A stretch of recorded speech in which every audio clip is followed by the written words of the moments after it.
através de mim, Jesus clareia. Através de mim, Jesus clareia. Vou brilhar a minha luz, eu carrego a luz de Deus através de mim.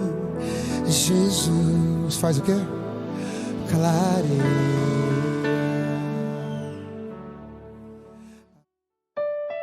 Olá, tudo bem com você? Espero que sim. Vamos para mais uma leitura do livro da nossa devocional Nascido para um Propósito.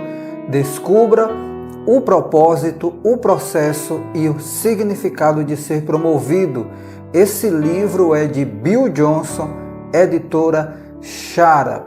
E hoje nós estamos concluindo o capítulo de número 9, que diz o seguinte: cuidando das dificuldades.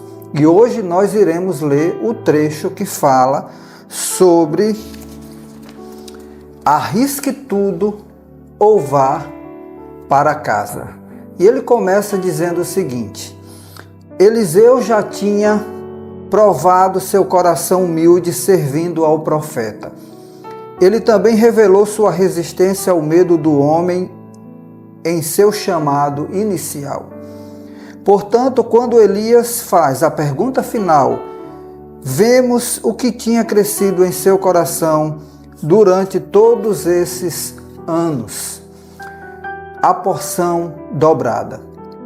Quero receber por herança porção dobrada do seu espírito. 2 Reis 2:9. Elias foi rápido em apontar que esse pedido era difícil. Ele agora enfrentaria o teste mais incomum de todos. Eliseu teria que ver Elias sendo arrebatado e então receberia o que pediu. Caso contrário, ele não se qualificaria para a promoção. Descobri que se você souber que está em um teste, esse teste é muito mais fácil do que quando não se sabe. Todos esses testes são testes de livro aberto. Por exemplo, quando o rei foi instruído a atingir o solo com flechas, ele não sabia que sua paixão estava sendo testada. Ele apenas pensou que era uma questão de obediência. 2 Reis 13, 18 a 19, relata esse episódio e diz o seguinte: em seguida Eliseu mandou o rei pegar as flechas e golpear o chão. Ele golpeou o chão 3 vezes e parou. O homem de Deus ficou irado com ele e disse: você deveria ter golpeado o chão 5 ou 6 vezes. Então iria derrotar a Síria e a destruiria completamente. Mas agora você a derrotará somente 3 vezes. Quando o rei atingiu o solo apenas 3 vezes, o profeta ficou zangado. Ele passou a explicar que agora eles teriam apenas 3 vitórias temporárias por causa da sua falta de zelo. Mas se ele tivesse atingido o solo 5 ou 6 vezes, eles teriam aniquilado seu inimigo. Depois que o rei percebeu que estava sendo testado, teria sido fácil para ele pedir para fazer o teste e acertar o chão 100 vezes, se necessário. Mas o teste acabou. A paixão de seu coração havia sido revelada. Agora era a vez de Eliseu. Sua única tarefa parecia bastante simples, exceto por uma coisa: Deus o estava testando e ele sempre busca respostas que revelam o coração. Ele procura pureza, paixão e foco. Que comece os jogos. De repente, enquanto caminhavam e conversavam, apareceu um carro de fogo, puxado por cavalos de fogo, que os separou. E Elias foi levado aos céus num redemoinho. Quando viu isso, Eliseu gritou: meu pai, Tu eras como os carros de guerra e os cavaleiros de Israel.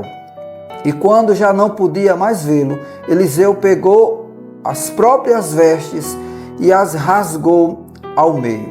Depois pegou o manto de Elias, que tinha caído, e voltou para a margem do Jordão.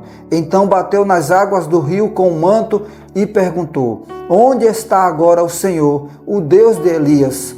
Tendo batido as águas, essas se dividiram e ele atravessou. 2 Reis 2, de 11 a 14.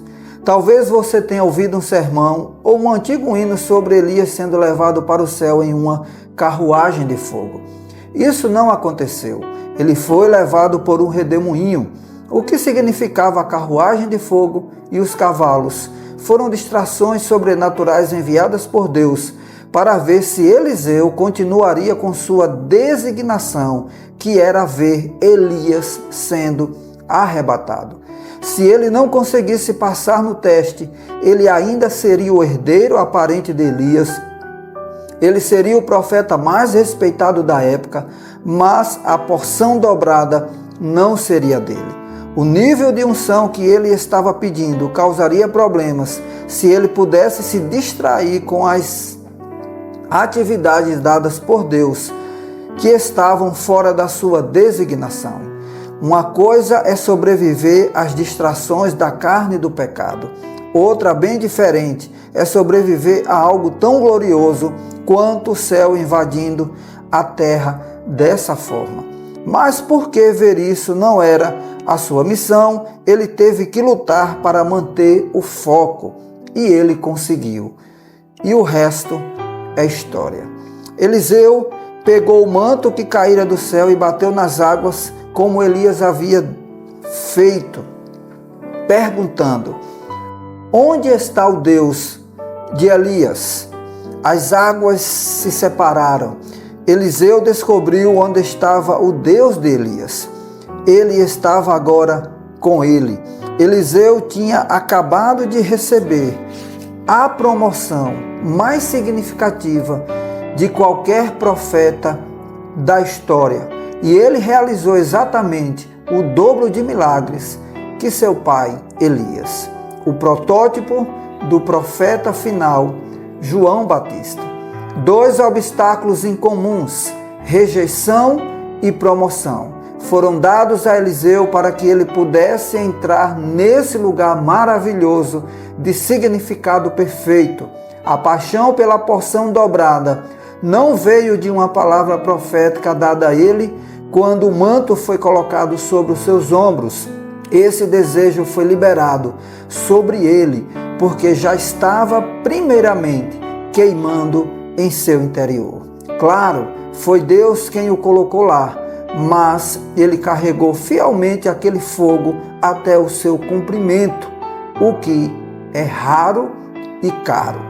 Eliseu teve sucesso onde poucos conseguem.